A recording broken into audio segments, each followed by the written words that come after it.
Oke, baiklah. Saya mau bertanya mengenai pencalon Bupati eh, apa eh, Ade Wardana ya. Ya, ya. Oke, Bapak sebagai tokoh Jawa Barat, tanggapan Bapak mengenai pencalonan Bupati Ade Wardana itu bagaimana? Pertama saya melihat dari sisi momentum ya hari ini, walaupun kita juga masih berspekulasi tentang hasil pilpres ya, tetapi dari penjadwalan KPU bahwa ini ada serentak, ini luar biasa dan pertama saya kira untuk pertama kali kita ada pilkada yang serentak seluruh Indonesia.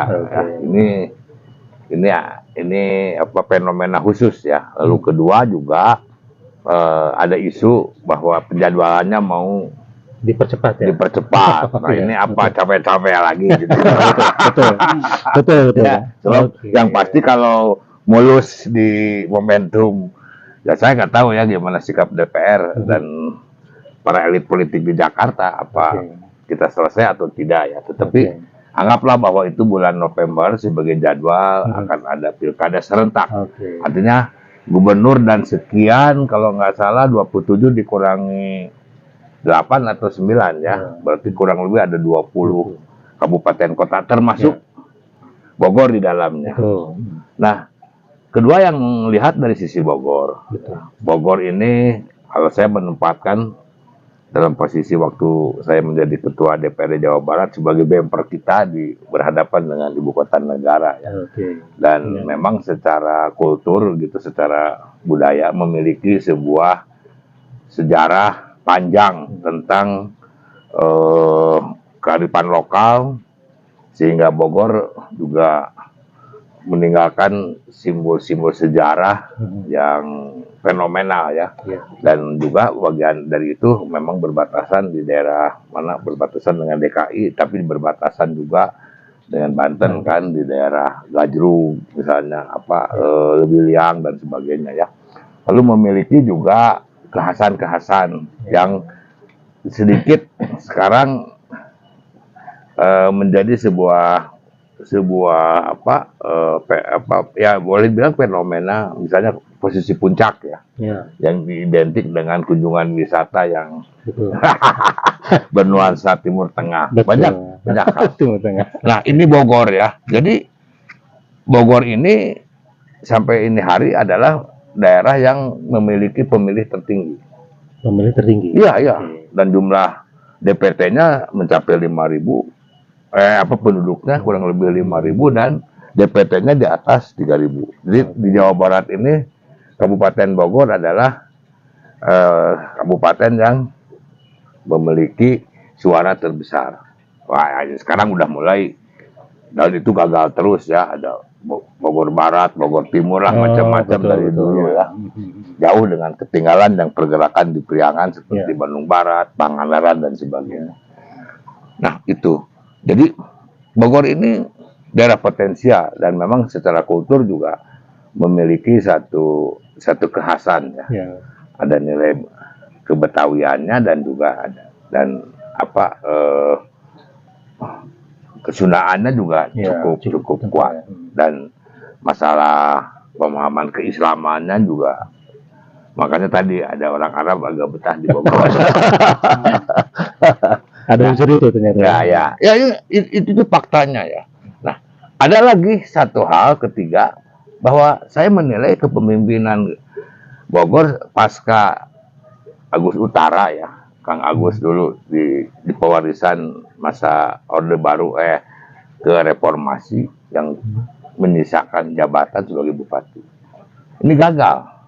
Oh, disebut gagal ya? Ya iyalah, bagaimana bupatinya masuk Oh iya, betul. Ada gedung merah putih ya. Ya apapun ceritanya. Ya, lalu diganti juga, penggantinya juga sama. Artinya kan kasihan ya masyarakat Bogor ya, memiliki kepemimpinan yang bermasalah hukum dan alasannya ya bukan yang lain, masalah korupsi. Jadi saya menilai Bogor ini perlu ada sebuah perubahan dan pembaharuan. Ini apa dasarnya ya. Oke. dasarnya. Memang agak unik ya, dan kita lihat di cerminan Pilpres maupun Pileg, Bogor ini memiliki dinamika tersendiri ya, dan daerah yang relatif mudah dijangkau oleh ibu kota. Betul. Sehingga ekspansi kekuatan atau elit politik ke Bogor ini Ya, betul. relatif mudah. Nah, Ya. jadi berkaitan dengan pertanyaan tadi, Ya. saya kira iya, Bogor perlu ada kehadiran orang yang memiliki sebuah integritas, memiliki kapasitas, memiliki keberanian, dan Ya. berbasis secara kultur memang putra daerah Bogor. Putra daerah, oke. Nah, itu dimiliki oleh Ade Wardana ya. Dan oleh karena itu saya menyambut baik tentu ya, dia walaupun tidak terlalu politis tapi ada pengalaman di dunia politik, tapi lebih dia terlihat seorang profesional. Ya, seorang profesional, anak muda, punya inovasi bagus, relevan dengan kondisi Bogor sebagai daerah yang berpotensi di bidang tanaman ya, di bidang agro. Dia sangat paham karena alumni IPB kan. Lalu saya melihat yang bersangkutan juga memiliki komunikasi yang bagus, bahasa luarnya bagus ya, terutama penguasaan bahasa Inggrisnya, dan memang memiliki jaringan-jaringan yang bagus. Ya, jaringan bagus keluar ya, yang saya tahu ke Eropa maupun ke daerah-daerah Asia lainnya.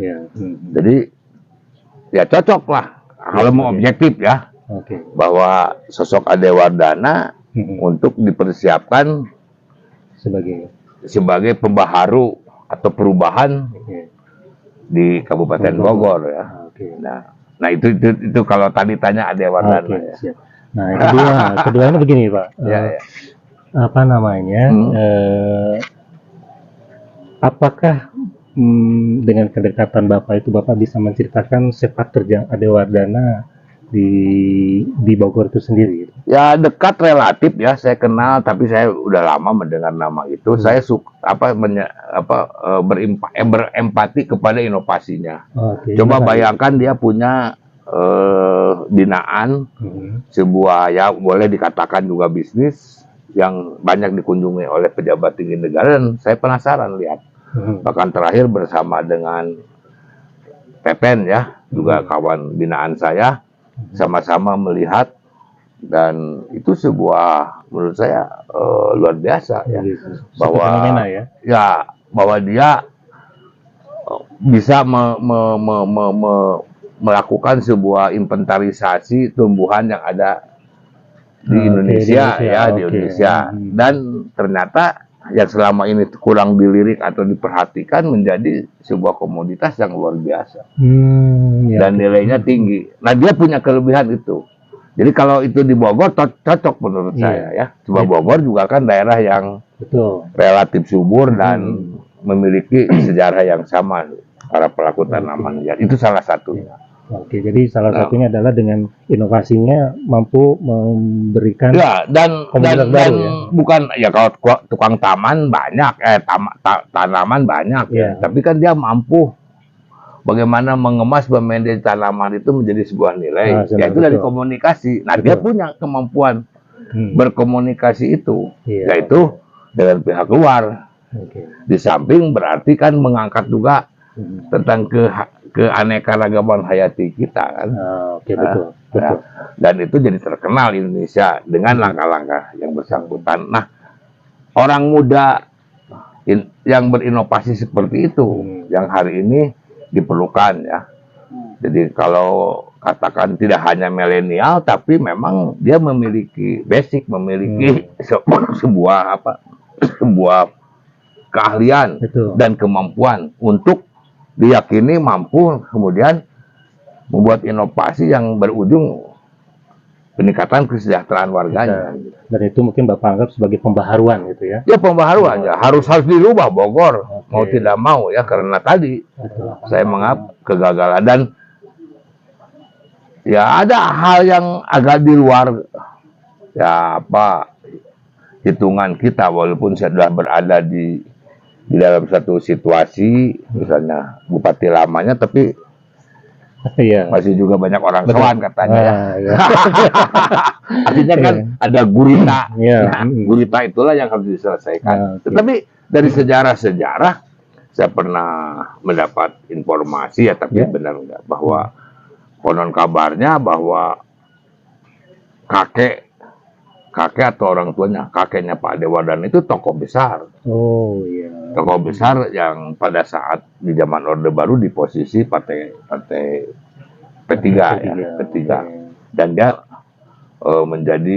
menjadi semacam penyumbang lah ya. Oke. Dan oleh karena itu ya rejim yang tadi bupati yang adik kakak yang kemudian bermasalah itu juga bagian dari binaan atau hubungan dengan kakeknya Pak Ade ya. Jadi secara genetika ya Pak Ade Wardana ya memiliki sejarah juga ya. Jadi ketokohan yang memang orang tua. Iya, ada ininya, ada Ya jalur. itu dari cerita ya. Dan itu bukan dari Pak Ade, saya dengar aja dari orang. Oke, ini terkait partai, Pak. Ya. Menurut Bapak sendiri, kira-kira kendaraan partai apa yang cocok digunakan oleh Pak Ade Wardana? Saya kira sekarang partai tidak akan memaksakan bahwa kepemimpinan partainya itu yang harus di era keterbukaan ini ya, memang peserta pilkada ini kan pada dasarnya partai ya. Betul. Dan partai mengusung siapa. Menurut saya ya partai harus cerdas ya, melihat itu ya, melihat potensi tadi, tidak hanya mengandalkan hasil survei tapi juga melihat ya. Jadi jangan terlalu melegitimasi. Saya suka aneh ya, di sini saya agak berbeda cara berpandang. Kalau memang partai memiliki infrastruktur, lalu memiliki jaringan, memiliki kader sampai klaimnya tingkat kabupaten, kecamatan, desa, loh kok kalau mencalonkan bupatinya kenapa nanya lembaga survei? Kan harusnya nanya kadernya dong. Betul. Jadi jangan melegitimasi sebuah institusi ekstra politis sebetulnya, yang kemudian justru ya kita kan ujung-ujungnya dari quick count. Dan itu menjadi pelegitimasi. Itu kalau saya di pimpinan partai enggak, saya akan tanya kader saya kok. Nah, jadi boleh sekarang kalau ditanya Pak Ade, ya tanya sama kader partainya. Ya, kan tidak harus kadernya sendiri kalau memang tidak memiliki popularitas atau simpati dari publik kan. Dan sekarang zaman rasional.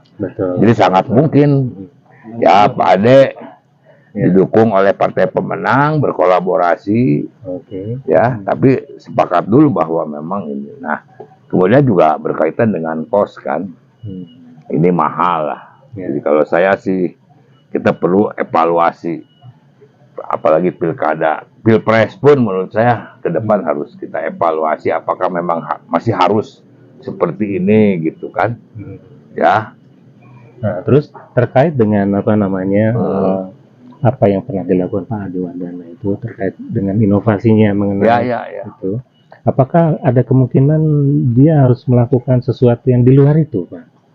Saya kira ya, dia punya wawasan karena maaf ya, dari kapasitas intelektual dia memiliki pengalaman, tentu memiliki sebuah kemampuan intelektualitas menurut saya yang memadai untuk meningkatkan Bogor dan lebih meningkatkan potensi Bogor ya, dan yang berujung kepada kesejahteraan masyarakat.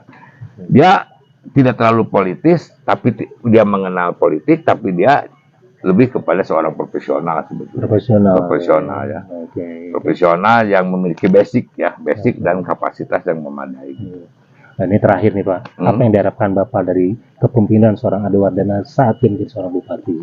Ya saya kira ya, tentu Bogor kembali menjadi pusernya ya, pusernya orang Sunda kan, itu kan lahirnya Pajajaran.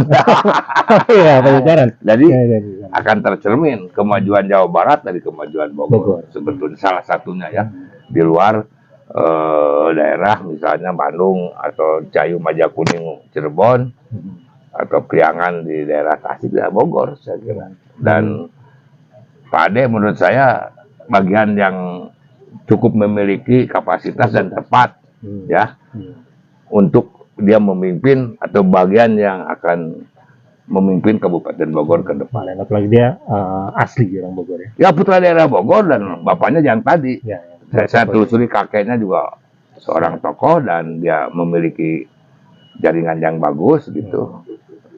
Dan saya kira ya orang anak muda lah ya, anak muda. Jadi kalau pilihannya anak muda lah dia yang paling tepat ya. Oke, terima kasih ya. Ya, baik. Terima kasih.